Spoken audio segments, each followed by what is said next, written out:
കഴിഞ്ഞ ദിവസം ബോ വെച്ച് സിമ്പിളായിട്ടൊരു ഡിസൈൻ ചെയ്തിരുന്നു. അതിൽ ബോ എങ്ങനെയാണ് വരയ്ക്കുന്നതെന്ന് കാണിക്കാൻ പറ്റിയിട്ടുണ്ടായിരുന്നില്ല. അപ്പോൾ വേണ്ടവർക്ക് കമൻറ്റ് ചെയ്യാൻ പറഞ്ഞിരുന്നു. അതിലൊരാൾ മാത്രമേ കമൻറ്റ് ചെയ്തിട്ടുള്ളൂ. ആ ഒരാൾക്ക് വേണ്ടി ഞാൻ ഈ വീഡിയോ ചെയ്യുന്നത്.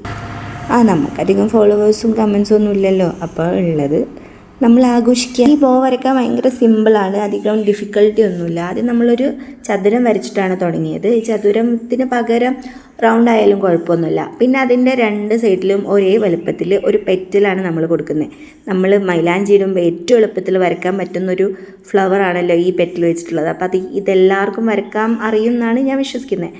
പെറ്റൽ വരച്ചു, എന്നിട്ട് നമ്മൾ അതിൻ്റെ അടിയിൽ ഒരു കർവ് കൂടി കൊടുത്തു. പിന്നെ ബോൻ്റെ റിബണും വരച്ചു കൊടുത്തു. പിന്നെ നമ്മൾ ആദ്യം വരച്ച പെറ്റലും ഈ റിബണും മാത്രം ഒന്ന് ഷെയ്ഡ് ചെയ്യുക. എന്നിട്ട് ബാക്കിയുള്ള എല്ലാ പോർഷൻസും നമ്മൾ ഇതുപോലെ ഒന്ന് ഡാർക്കൻ ചെയ്ത് കൊടുക്കുക. അങ്ങനെ ചെയ്താൽ നമ്മുടെ ബോ റെഡിയാണ്. നമ്മൾ ആദ്യം വരച്ച ചതുരത്തിന് രണ്ട് സൈഡിലായിട്ടാണല്ലോ എല്ലാ ഡിസൈനും കൊടുക്കുന്നത്. അതിൽ എല്ലാം ഒരേ സൈസ് ആവുക എന്ന് ഇതിൽ ശ്രദ്ധിക്കേണ്ട കാര്യം. ഇനി ഇതുപോലത്തെ ഡിസൈൻസിൻ്റെ ട്യൂട്ടോറിയൽ വീഡിയോസ് വേണമെങ്കിൽ ഒന്ന് DM ചെയ്താൽ മതി. അപ്പോൾ പിന്നെ കാണാം. ബൈ.